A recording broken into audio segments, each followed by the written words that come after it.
Olá! LGBTfobia agora é crime. Uma decisão do Supremo Tribunal Federal equiparou o crime de LGBTfobia ao racismo. Com isso, o Brasil se tornou o 43º país a criminalizar a homotransfobia. As duas ações que discutiam a criminalização da homofobia chegaram ao STF em 2012 e 2013. A Associação Brasileira de Gays, Lésbicas e Transsexuais e o Partido Popular Socialista pediam que a Corte declarasse a omissão do Congresso Nacional em não aprovar lei, tornando a homofobia crime no país. Em fevereiro, em voto histórico considerado pelos ministros, o decano Celso de Mello reconheceu a demora do Congresso e determinou que esses atos sejam enquadrados na lei do racismo até que haja lei específica. O mero apelo ao legislador, no entanto, nem sempre se tem demonstrado solução eficaz, quando não inócua, em razão da absoluta indiferença revelada pelo Poder Legislativo. Assim também votou o relator da outra ação, o ministro Edson Fachin. A partir daí, os demais ministros começaram a analisar o caso. E para debater o assunto estão comigo aqui no estúdio Ricardo Lucas, ativista LGBT, e Ana Maria Prates, advogada criminalista. Sejam bem-vindos ao fórum, muito obrigada pela presença de vocês. Obrigado. Obrigada a você.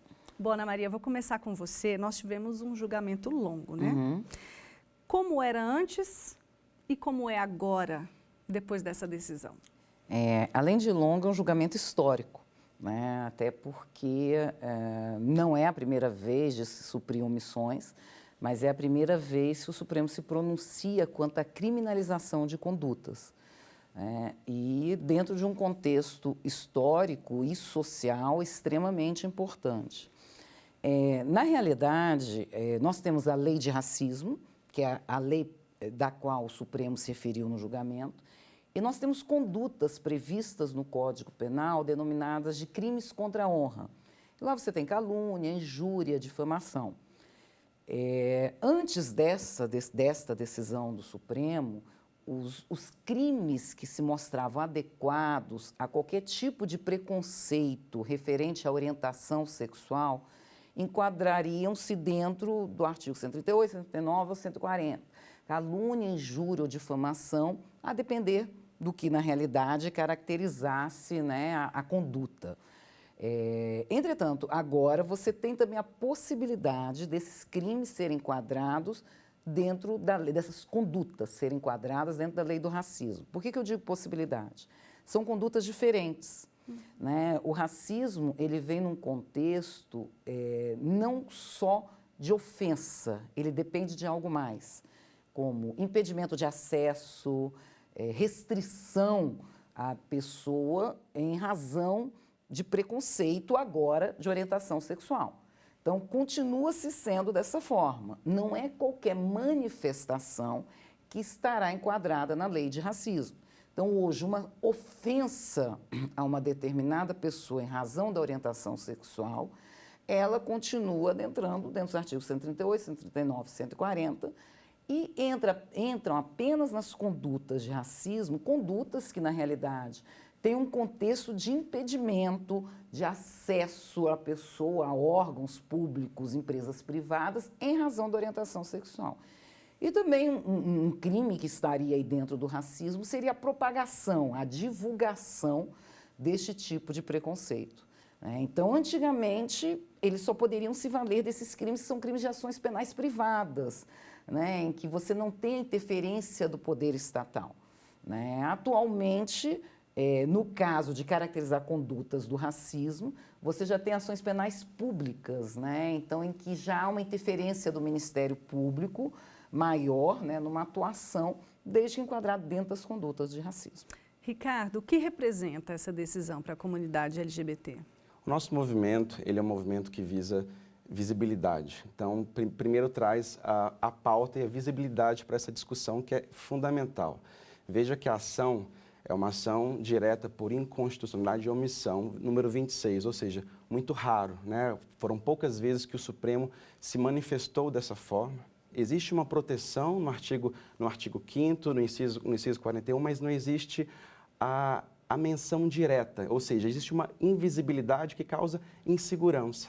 Essa insegurança, ao longo desses 30 anos, vem causando violência, discriminação, e é, sobretudo, um movimento que visa transformar isso, porque se hoje existe uma subnotificação, é muito citado, por exemplo, dados do Grupo Gay da Bahia, que fala que a cada 19 horas um homossexual ou uma transexual é morto no Brasil, ou seja, colocando o Brasil como o campeão desses tipos de crime, certo? Então, só que isso é um grupo que visa ler esses casos, né? Mas eles são completamente subnotificados, muitas vezes eles sequer são registrados.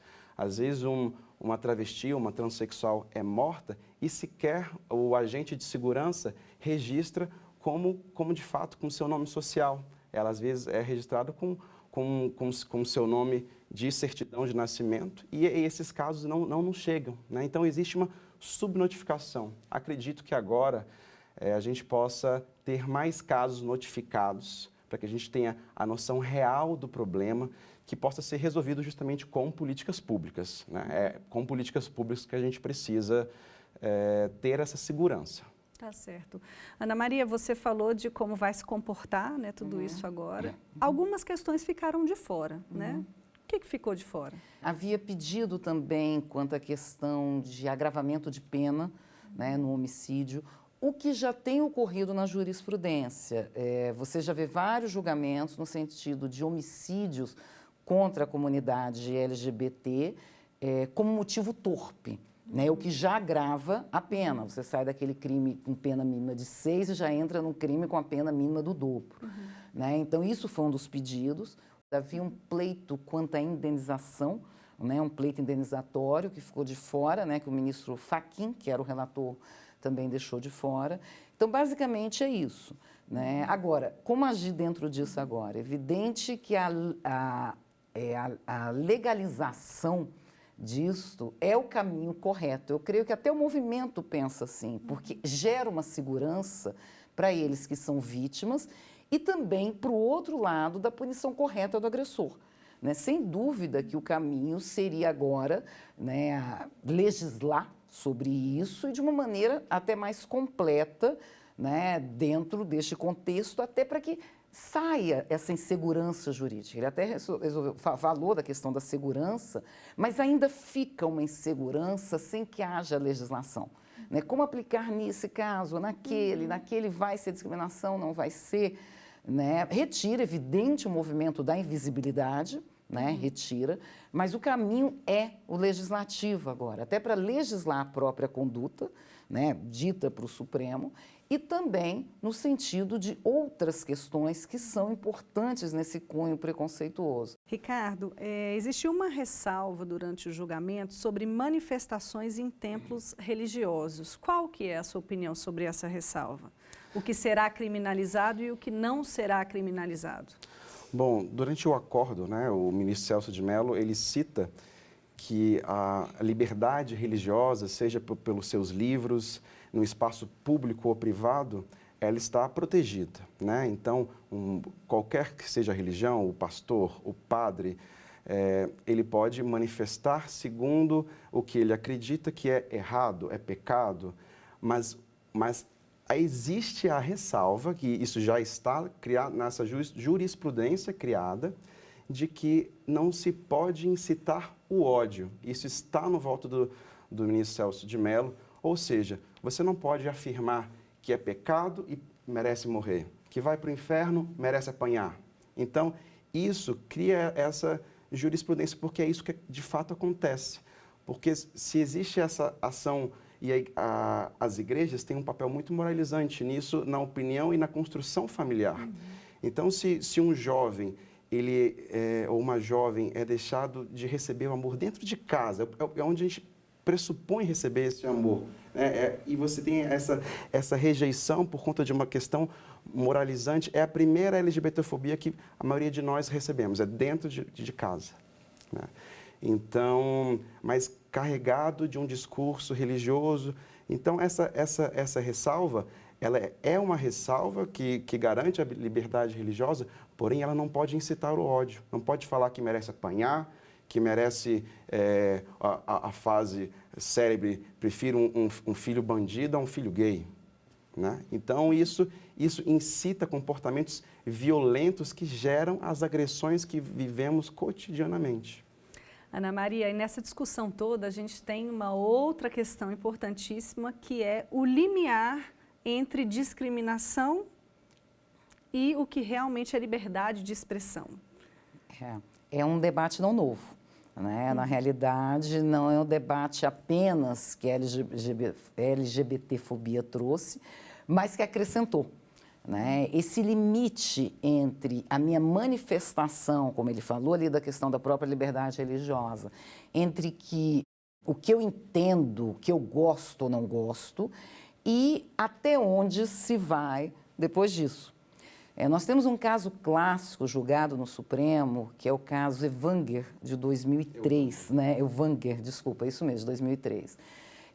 Que foi um caso muito interessante, em que se debateu justamente o limite, né, entre o preconceito criminoso e a liberdade de expressão.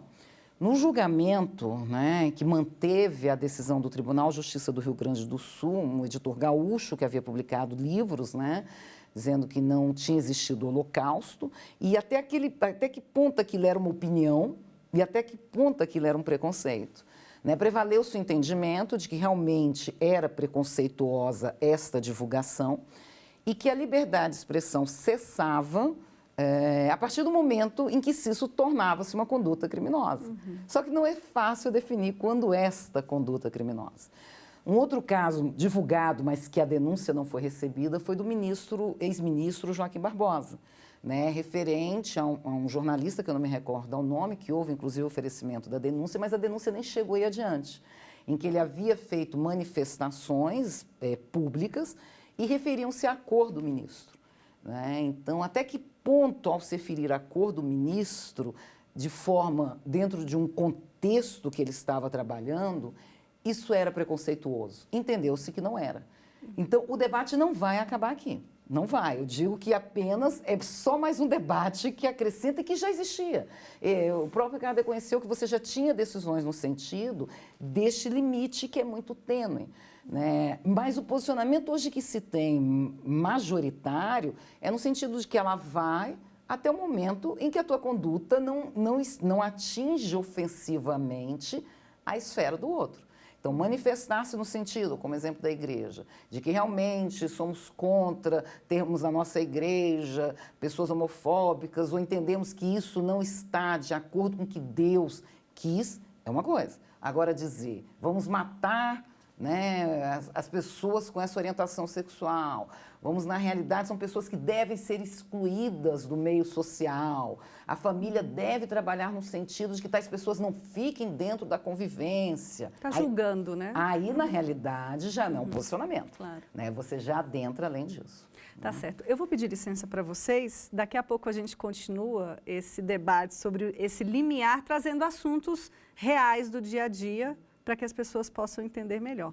Porque agora a gente parte para um breve intervalo e nós voltamos já já. Não saia daí.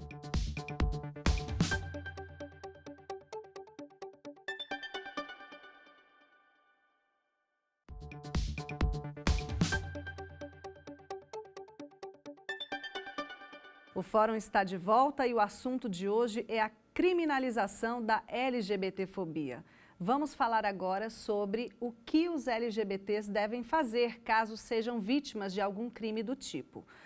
Bom, Ricardo, no primeiro bloco a gente falou de algumas questões, né? Quando existe a violência física, é muito mais fácil, né, de se constatar o crime, apesar de que você levantou a questão da subnotificação, né? Nem sempre é atrelado à questão de ser LGBT, assim como acontece no feminicídio, né? E existem aquelas questões veladas. Né? É uma questão que preocupa bastante. Por exemplo, em uma rede social, né? Você concorda com esse raciocínio? Uma rede social, uma discriminação que aconteça numa rede social e que ganhe corpo, né? Como comprovar isso? Ou numa conversa dentro do trabalho, onde é mais difícil ainda porque você não tem prova. Acho que a rede social, ela traz, sobretudo, a prova, né? Porque muitas pessoas são desqualificadas, descreditadas simplesmente por serem quem são, amar quem são, e sofrem esses tipos de difamações, de injúrias. Só que aí não é exatamente, não entra na lei de racismo. Não entra, né? Mas a gente coloca em pauta, pelo menos, né? Então, isso a gente avança de um lado, mas ainda não conseguiu chegar lá. É mais fácil de rastrear. Rastrear, né? É mais fácil de mudar um tipo de comportamento que está tão enraizado dentro da nossa sociedade. Então, esse tipo de mudança, né? Porque aí a gente vai agora partir do caminho, a jurisprudência está criada, é um crime, e ver como os nossos juristas vão conduzir os casos que agora vão chegar às diversas varas, né? Até porque quando você tem uma discriminação velada, o contexto da prova ele se perde, né? Você não consegue ter a prova. Até porque, por exemplo, você tem uma conduta na lei de racismo, não atender a pessoa em razão de preconceito, que entra agora de determinação sexual, deixar de atender no estabelecimento comercial. E como você consegue provar isso? Porque raramente a pessoa vai dizer em público, dizendo, estou deixando de lhe atender em razão da sua orientação sexual. Ela não vai dizer isso para que todos ouçam, né? Até porque se disser, você vai ver as testemunhas, registro, ocorrência, e tem pessoas que serão ouvidas, né? Ela pode simplesmente dizer, olha, estou fechando, não quero mais, já vou fechar as portas agora. E você ali no seu íntimo, não porque você vê preconceito em tudo, mas você saber que aquela conduta é uma conduta discriminatória. E esse é um grande problema. Isso aí é algo que é muito difícil, por mais que você tipifique a conduta, não basta a tipificação. É trazer o contexto da prova de que aquela conduta foi realizada. Então, realmente, a saída da invisibilidade é essencial para isso. Agora, nada melhor do que as políticas públicas, né? A criminalização pelo legislativo que vai vir, com certeza, ela vai vir suprindo essa omissão que o judiciário tentou fazê-lo, né, o que fez de uma certa forma, ela só retira da invisibilidade, mas ela não acaba com o contexto preconceituoso em si. Então, sem dúvida, trabalhar isso com famílias, políticas públicas, é o melhor caminho, né? Evidente, como eu repito, que a retirada da invisibilidade, você coloca o LGBT, né, num outro patamar de dizer, olha, eu estou aqui e eu sou vítima disso. Porque muitas vezes as pessoas também não acreditam, né, que isso acontece. Mas o movimento tem que ser um movimento agora de apego às políticas mais um passo, né? Se você impede o acesso, né? Então, existe a lei municipal lá que tem em São Paulo que criminaliza sanções administrativas de estabelecimentos que tiveram esses atos, né? Ou seja, um casal homoafetivo foi convidado a se retirar, né, daquele espaço porque estava trocando um carinho, um beijo. Então, assim, isso também passa a ser crime, né? Então, porque você não pode impedir o acesso para aquele casal ter um determinado tipo de conduta que não seria recriminado se fosse um casal heterossexual, por exemplo, né?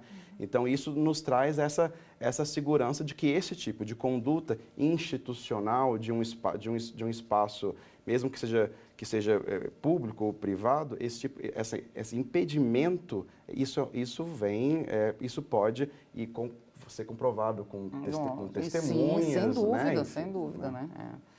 Porque aí você já vem no contexto de que isso agora eram condutas vistas apenas como sanções administrativas, a depender do município também, porque isso não é uma legislação federal, né? E agora, com essa decisão do Supremo, uma conduta como esta, ela passa a ser tipificada como uma conduta criminosa.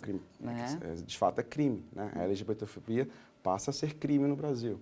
Ana Maria, a gente falou em rede social. A pessoa que sofreu uma discriminação na rede social, a pessoa que sofre, no caso de ser LGBT, ela deve recorrer a que tipo de... Não é bem assim. Desculpa, como eu funciona acho que eu fiz até interpretar errado. Na realidade, a divulgação em rede sexual, em que você preconiza o ódio e o preconceito, ele está sim previsto no artigo 20 da Lei de Racismo. Sim. Né? questões em que você diz, por exemplo, na rede social, gay deve morrer, gay não serve para nada, não vamos contratar, porque a expressão utilizada é esta, né? Não é nenhuma expressão correta, mas estou dando exemplos do que é utilizado. Nem iremos contratar pessoas com tal orientação sexual, porque entendemos que são pessoas incompetentes. Discursos de ódio. Aí já são discursos realmente que eles se enquadram no artigo 20. Né, da lei de racismo. A grande questão é quando você tem esse preconceito, né, que você tem uma dificuldade em determinar que houve uma conduta ativa de se fazê-lo, né, em que, na realidade, a pessoa não propaga de tal forma. Né. Isso já havia uma certa proteção jurídica, sem dúvida, mas eu creio que grande parte, talvez o Ricardo possa me ajudar nisso, é o desconhecimento das pessoas que são vítimas disso e até mesmo constrangimento de ter que se expor a isso, né? Porque elas acabam sendo julgadas. Então, por mais que isso já caracterizasse uma difamação ou uma injúria, eu creio que grande parte dessas vítimas, elas preferem até o anonimato pelas dificuldades que elas vão encontrar. Então, na realidade, por mais que você tenha a criminalização hoje, até pelo fato de ter sido uma criminalização advinda do Poder Judiciário, ainda vai ser difícil uma aceitação onde as pessoas, essas vítimas, terão o primeiro contato. Né? Porque o primeiro contato será o quê? Ir a uma delegacia, registrar uma ocorrência. E eu creio que elas já faziam isso. Né? Eu creio que elas já faziam, né? Eu creio que já eram dados que já existiam, das poucas que iriam. Mas talvez isso não fosse dado uma continuidade. Né? Agora, existe o Ministério Público, né? Que ele é um aliado destas vítimas, sem dúvida, e para que possa, na realidade, haver uma mudança também na estrutura como um todo, né? De que não se desvalorizar estas condutas como elas já não deveriam ser, né? Porque por mais que não tivesse uma criminalização específica, elas eram condutas criminosas, e para que possa, na realidade, elas se sentirem acolhidas pelo poder público quanto a isso. Né? Ricardo, essa voz ativa, só te interrompendo, ela é muito importante, né? Porque muitas vezes a gente pensa, não vou externar isso porque isso pode criar um volume maior de problemas, né? Não é só porque eu sou mulher, ou não é só porque eu sou negra ou sou LGBT. Muitas vezes a sociedade educa a gente ao contrário, né? Não, isso não é nada. Não, não é. Você está pensando de forma errada. É mimimi. É mimimi, justamente. Isso é mimimi. Isso acontece muito no movimento feminista, no movimento negro, enfim, e também no movimento LGBT. Então, é preciso entender que não é mimimi, né? Que realmente é algo que me fere, é algo que me faz não crescer profissionalmente, não crescer socialmente e não transitar livremente também, né? Exatamente. E aí uma preocupação, vocês falaram em políticas públicas, né? Políticas públicas, elas acontecem baseadas em números, né? E quando não há número? Quando há uma subnotificação?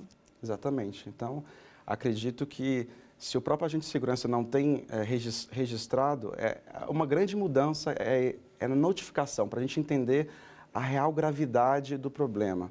Eu acho que esse julgamento traz algo muito interessante para a discussão, que é justamente essa noção de racismo, porque não existe raça. Né? O projeto Genoma, no próprio voto do Celso de Mello, somos todos seres humanos. Então, o que é o racismo? O racismo, ele se coloca quando um grupo se coloca superior ao outro, seja pela cor, orientação sexual, o caso de semitismo, como o caso Wangler, né? Então, assim, entender isso é a dominação de um grupo sobre outro, que justifica essa discriminação, essa violência, esse discurso de ódio.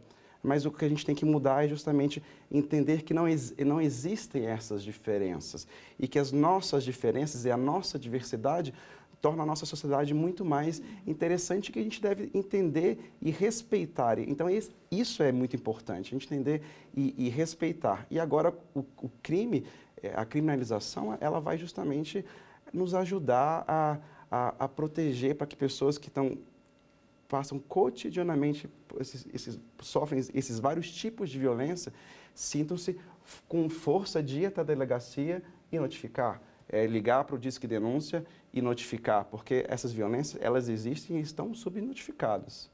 Tá certo. Bom, eu agradeço a participação de vocês. Muito obrigada, Ricardo. Muito obrigada, Ana Maria. Obrigada a você pelo debate.